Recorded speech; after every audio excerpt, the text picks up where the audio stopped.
Ready, start.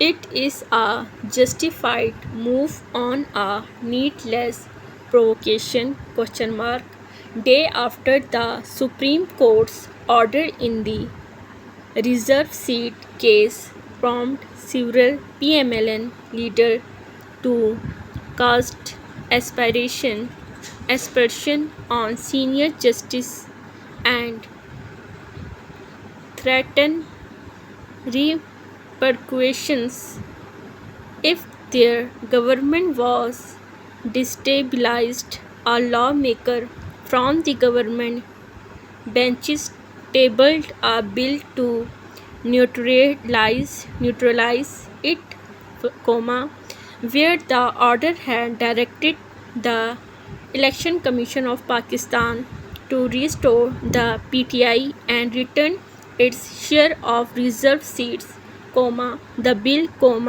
which was approved yesterday by a National Assembly committee, say that a political party which fails to submit its reserved seat list in time should not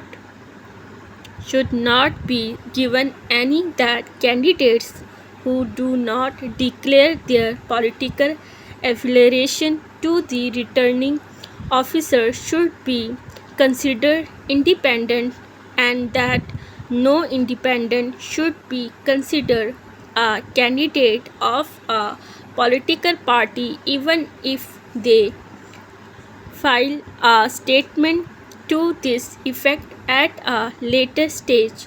To top it off, it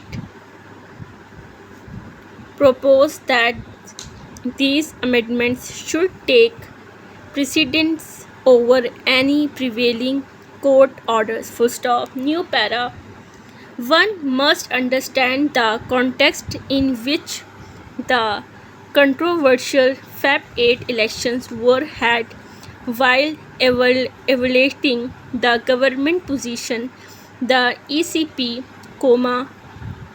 over an incorrect interpretation of the Jan 13 verdict in the Bad Sample case, had refused to recognize PTI candidates' right to contest the election.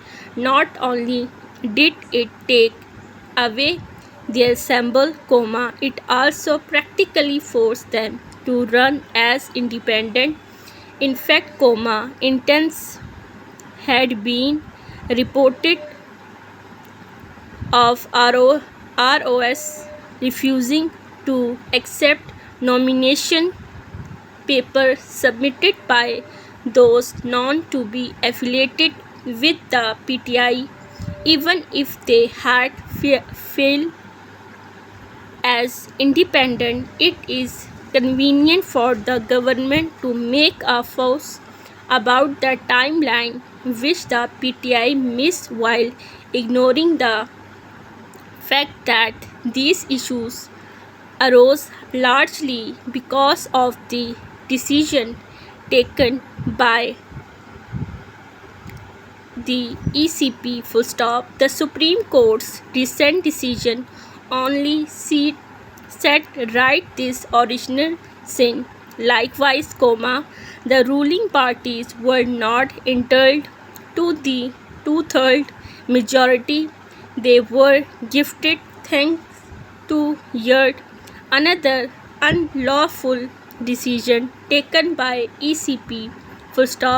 It was an unjust measure and has rightly been overturned.